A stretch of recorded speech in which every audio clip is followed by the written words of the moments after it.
In the heart of Lagos, where the city never sleeps and ambition wears a smile, there lived a couple that made everyone believe in love again. Amara was a content creator who painted pictures with light and fabric. Chiamaka was an architect who built dreams from concrete and glass.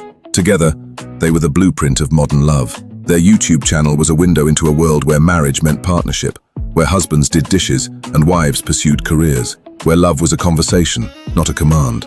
But every dream has a dreamer, and every marriage has a family. Every Sunday they crossed the bridge from their world of lattes and laptops to the world that made him. Mama Ibe was the matriarch, a woman who believed that her way was the only way. Father Ibe was the patriarch, a man of few words whose silence spoke volumes.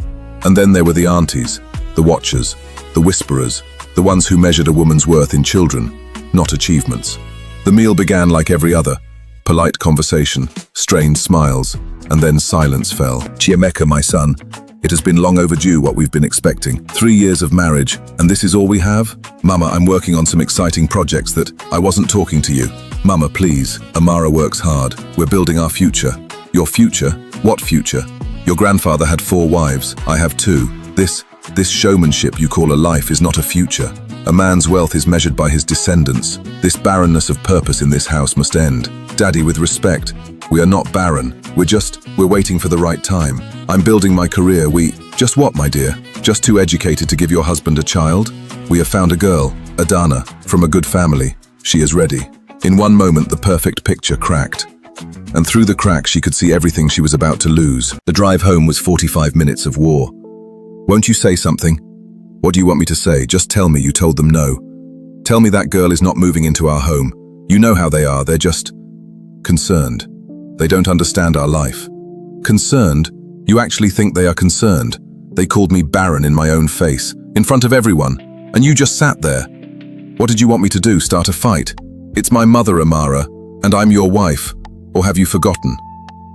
That night they slept back to back, the space between them wider than the Lagos lagoon.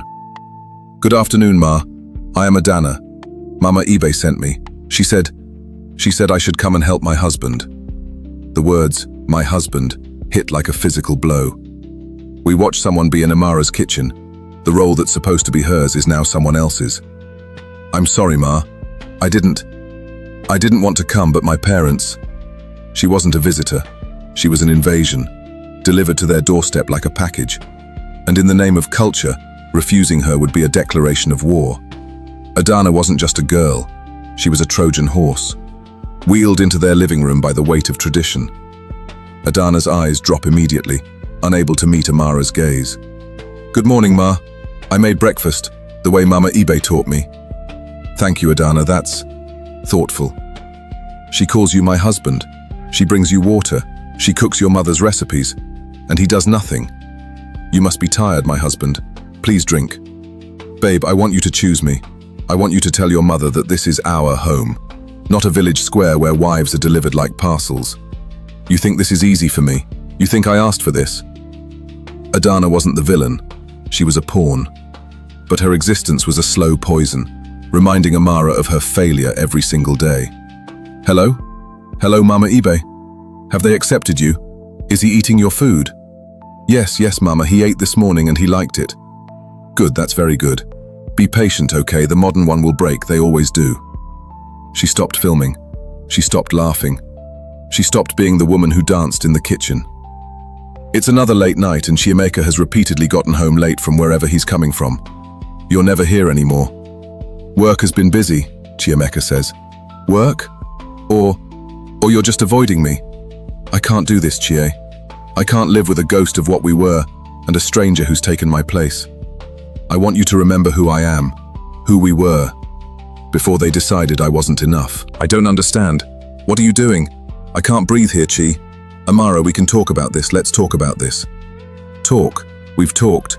We've even talked until my throat got sore. The tears flow freely in a direct gaze, unflinching. We see the exhaustion, the grief, but also something else. A flicker of strength being reborn. She's still here, Chi. Your mother's voice is louder than mine. She cooks for you. She serves you. She calls you husband. And you let her. If I send her away, they'll say you're wicked, jealous, and selfish. I just think you need to be patient a little longer. Patient. There's no patience here, Chi. Broder Chi. I mean, sir. I'm sorry. My mother, she was a second wife. She was never happy. She spent her whole life competing with a ghost. I don't want that. I don't want to be the reason for another woman's tears. You're not the enemy, Adana. I'm sorry we made you feel like one. The lesson began to dawn on him, not from his mother, not from his father, but from the very person brought to replace his wife. In the silence she left behind, he finally heard the truth. And in the voice of the other woman, he found the courage to become the man his wife needed him to be. 3 days, 72 hours of silence, 72 hours of absence. You should eat, sir, for more strength. Do you know how to make Amara's mother's pepper soup? No, sir, I don't know that recipe. I've been eating what my mother likes for 32 years. I never asked my wife what she likes. She likes that pasta thing, with the green sauce and the small tomatoes. I see her Instagram. She posts it sometimes. Date night special, she calls it. After considering everything, he leaves the food like he's in search for something else, and Adana supports him. Adan, you're not the enemy. I'm so sorry we made you feel like one. I just want to go home too, sir. You have got some nerve, Chimeka. What are you doing here? I know. Is she here? Please, I need to see her. You have 5 minutes, she's on the balcony. And if you make her cry again, I will throw you off this balcony myself. Amara, what do you want, Chimeka? I'm not here to ask you to come back, not yet. I'm here to say you were right. You were right the whole time. I was so afraid of disappointing them, I forgot that my first duty was to you. I made you fight a war alone. I was a coward. Chie, I'm sending Adana back tomorrow, and then I'm going to tell my mother the truth, that I chose my wife, that I will always choose my wife. The morning arrived like any other, but Chimeka was not the same man who had watched his wife walk out the door. He didn't call ahead. This wasn't a conversation he was asking for. This was a declaration he was about to make. Every mile brought him closer to the place where he had always been a son first, a man second. Today, that would change. The compound knew him as the quiet one, the one who bent. Today they would meet the man his wife had been asking him to become. Chimeka, at this hour, is everything all right? Where is father? And Auntie Ifeoma, call them. She's not used to being summoned, but something in her son's voice makes her obey. Your son wants to see everyone. I have returned Adana to her family, with my apologies and a token for her time. This matter is finished.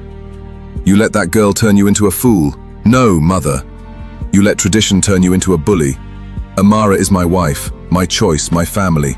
If you cannot respect her, you cannot have access to me. To your grandchildren, how dare you? You will not bring your modern nonsense into my house. Then I will leave, father. But I am telling you now, I am not my grandfather.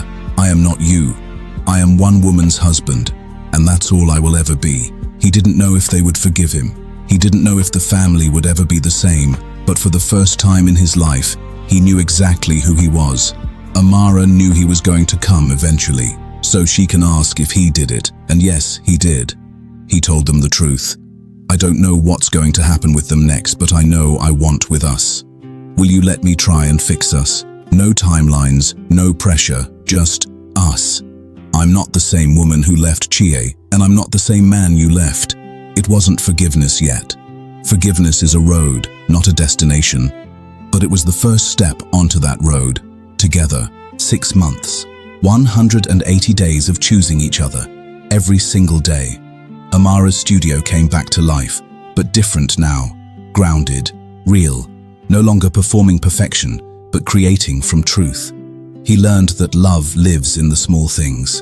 The water brought without asking, the kiss that says, I see you. Some visits you expect, some arrive like a test you didn't know you were about to face. They weren't expecting any visitors. Surprisingly, Mama Ibe is at the door. She came alone, no army, no audience, just a mother who had spent 6 months listening to silence. I didn't come to fight, I came to see my son is whole again. For the first time, he is a man. I thought I was teaching him to be a man by giving him control. I was wrong. This is for you, for when you are ready to come to the house again. You taught him to be a man by giving him respect. I see that now. It wasn't just fabric. It was an apology wrapped in tradition. an acknowledgement that the old ways had failed, and an invitation to weave something new. In that moment, Amara understood. The war was over, not because someone had won, but because someone had finally listened. Thank you, Mama. That evening, they sat on their balcony and watched the city they loved. The same city that had almost broken them. The same city that had taught them how to fight. Thank you for coming back, Chie. Thank you for letting me. It wasn't a fairy tale ending. It was something better, a real one. Built not on perfection, but on forgiveness. Not on tradition, but on truth. 6 months had passed since the confrontation. 6 months of silence, of healing, of choosing each other. And now, Christmas had come. You came, my child. Mama, you invited me. They didn't get a fairy tale ending. They got something better, a real one. Your mother taught you well. She did, Mama. She also taught me that some things are worth fighting for. I was wrong about you, my child. Mama, let me finish. I was wrong. I saw you as a threat to my son, to my family, to our ways. But you didn't fight to tear down. You fought to build something new. That takes more strength. I never wanted to take him away. I just wanted him to stand beside me. Now I see that. Now I see many things. Did we win? We're here, together. That's not winning, that's building. I like how we build. They didn't get a fairy tale ending. They got something better, a real one. They say marriage is between two people. How are you feeling? Like we've made something, not just a baby, something new. Thank you for showing me what love should look like. I'm in school now, finding my own path. Tell the baby their Auntie Adana is rooting for them. The family drama didn't vanish overnight. Some wounds take generations to heal. Your mother and I, we'll never be best friends. But we're family, real family. The kind that fights and finds a way back. You taught me that love isn't just feeling, it's choosing. Every day. Chiemeka learned that honoring your parents does not mean obeying them at the expense of your vows. Sometimes the greatest act of love is setting a boundary, and the greatest act of courage is coming back. Protect your union.